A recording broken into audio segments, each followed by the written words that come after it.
विपस्सनेन चेतसा अरियप्पवेदितो धम्मे सदा रमति पंडिता।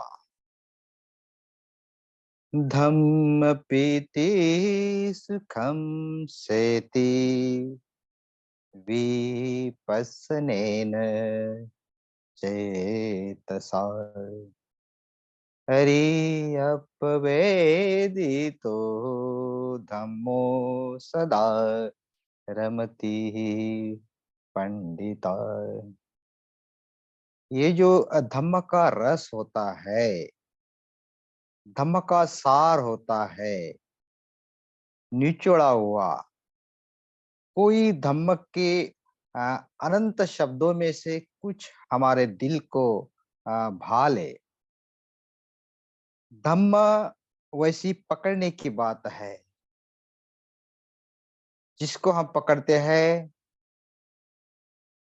उसका जो सवास है, उसका जो रस है, हमें सुख से शांति से जीवन जीने के लिए और रात में सोने के लिए मदद करता है। हम सुख से सोते हैं, प्रसन्न चित्त से दिन को बिताते हैं। विपस्सनेन चेतसा, हमारी जो चेतना है, चित्त है, अगर हर समय प्रसन्नता से रहते हैं तो हम इसी क्षण के साथ जीवन को खुशहाल बनाते हैं। तो इसीलिए धम्म के सार को पकड़ना महत्वपूर्ण होता है। असारे सार मतीनो सारे चा सार दक्षिणो ते सार नाधि गच्छन्ति मिच्छा संघप्प गोचरो। कई सारा धम्म का विस्तार है। बुद्ध कहते हैं कि धम्म विशाल है, जो मुझे ज्ञात हुआ उनसे केवल ईद मुट्ठी भर पत्तों के समान मैंने इस मानव जगत को दिया है। जितने पत्ते इस जगत में सभी वृक्षों को है, कई सारे वृक्ष है, कई सारे पेड़ पौधे हैं और उनके पत्ते हैं। तो उतना यह जो ज्ञान है, जितना हमने केवल मुट्ठी भर पत्ते ही हमें खोले है बुद्ध ने, और जीवन भर एक पत्ता भी अगर हम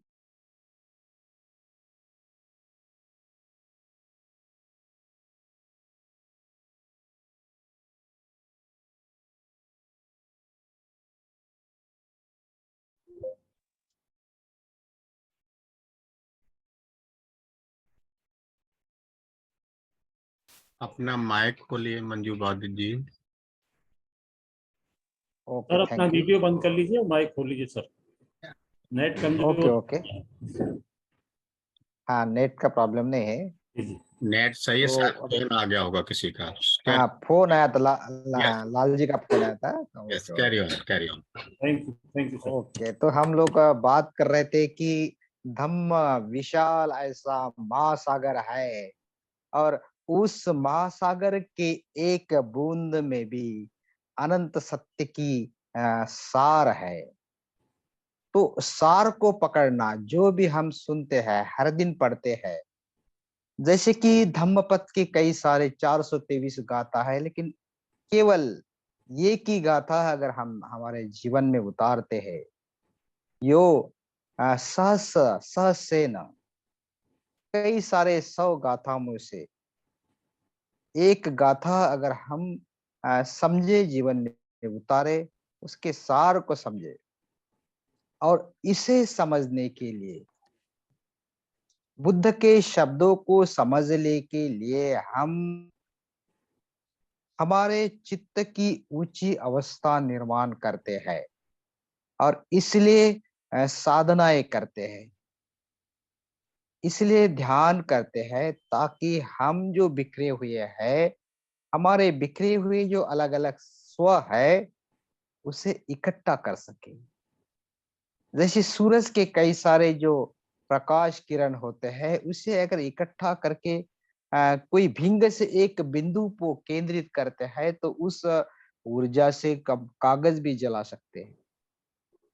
तो हम जो है हमारे मन के भीतर जो अचेतन मन है, उस अचेतन मन को हम ध्यान के गहराई से स्पर्श करके ऊर्जाओं को प्राप्त कर सकते, शक्तियों को प्राप्त कर सकते, जो छुपा है, जो कई सारा भीतर दबा है, और इसीलिए हमें ध्यान मदद करता है। चिंतन जो ऐसी बात है, हमारे अलग-अलग विचारों को, और विचारों को हम इकट्ठा करते हैं, उसको केंद्रित करते हैं, और उस शक्ति से हमारे जो जीवन के प्रश्न है, समस्याएँ है, जीवन का उद्देश्य है, उसको सुलझाने के लिए इस शक्ति का इस्तेमाल करते हैं। और इसीलिए ये जो चिंतन है, ध्यान के लिए मददगार साबित होता है। हम देखते हैं कि बुद्ध गुद्रकुट पर्वत पे आगे-पीछे चलते हुए, हमें चिंतन करते हुए, कई सारे सूत्रों को बताते हुए पढ़ने में आते हैं। जैसे ही संबोधि की प्राप्ति हुई, बुद्ध उस संबोधि के आनंद के साथ उस बोधि वृक्ष के नीचे शांति से बैठ के उस अनुभव का आनंद ले रहे। दूसरे सप्ताह में वह जब उस परिसर में आगे पीछे चलते हैं, तो वही ऊंची संबोधि की चेतना से वह चिंतन करते हैं, प्रत्युत समुत्पाद का, कार्य कारण भाव का।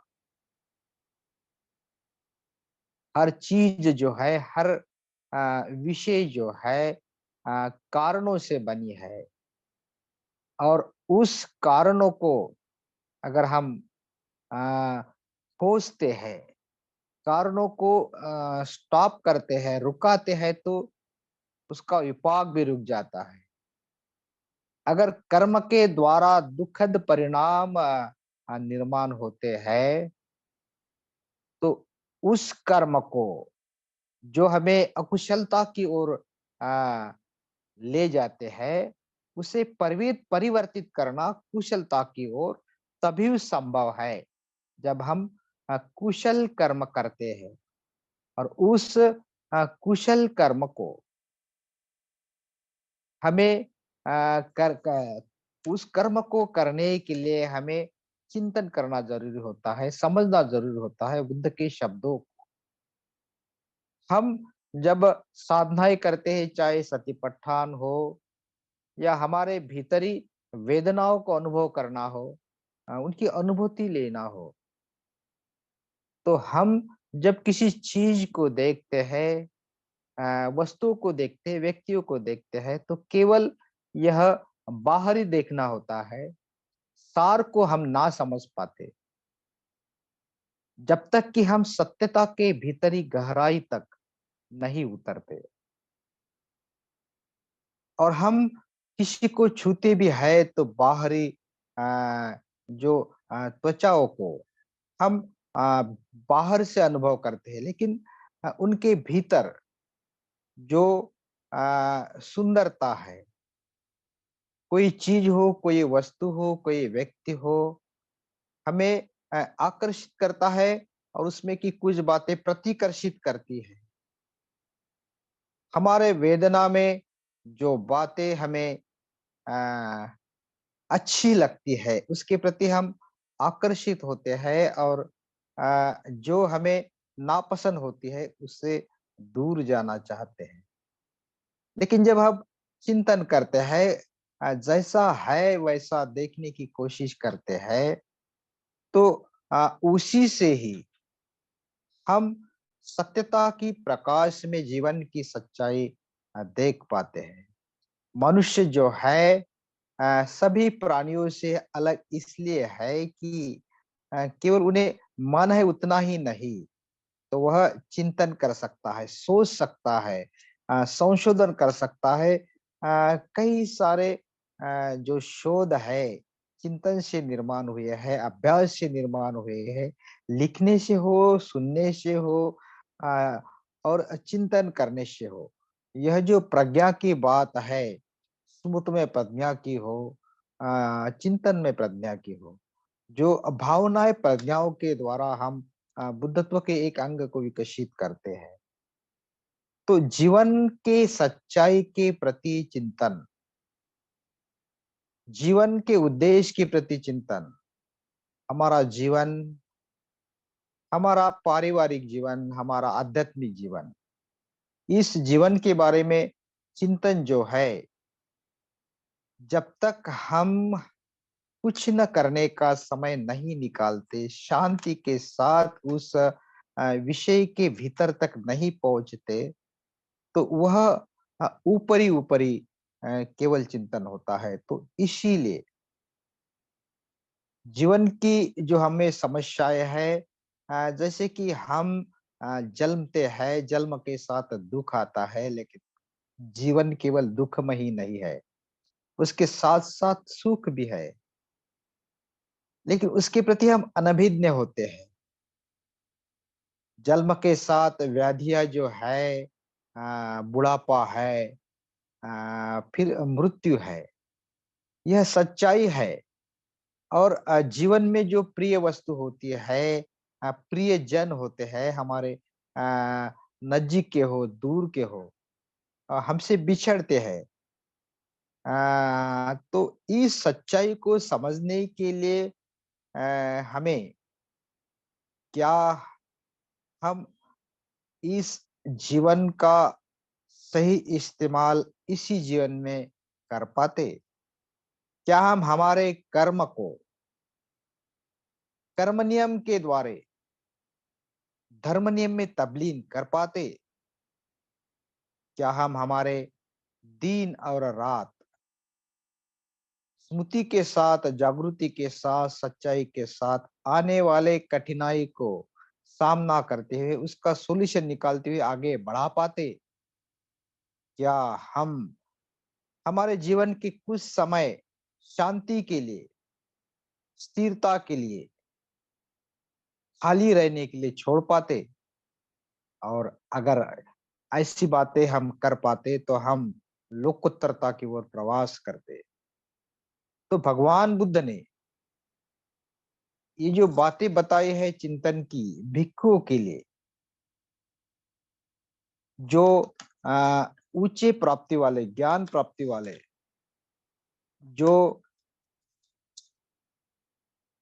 भगवान बुद्ध ने जिनको यह 10 चिंतन बताया है, उसी को ही केवल भिक्षुओं के लिए नहीं, तो जो अ, ध्यान में ऊंचाई प्राप्त करना चाहते हैं, उन सभी के लिए बताई है।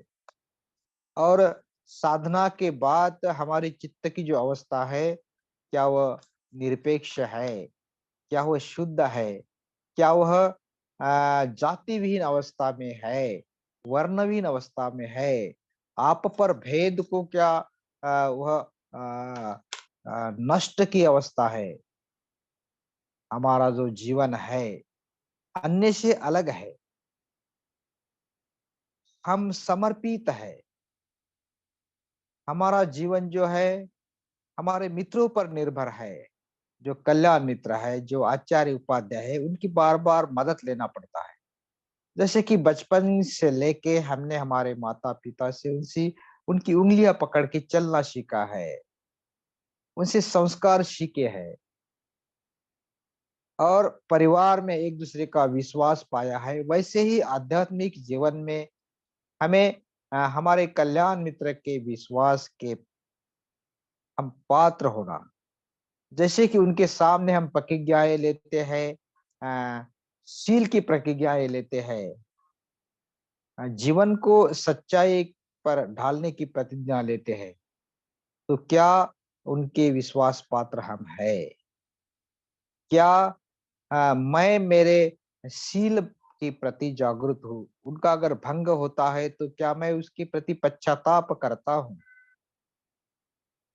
क्या मेरे भाई अगर शिलाचरण की कमियों के प्रति कुछ टिप्पणियां करते हैं, तो क्या उनके प्रति मैं ग्रहणशील हूँ? क्या मैं उनको स्वीकारता हूँ?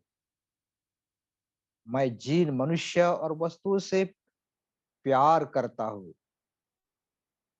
क्या उनके प्रति हम संवेदनशील है?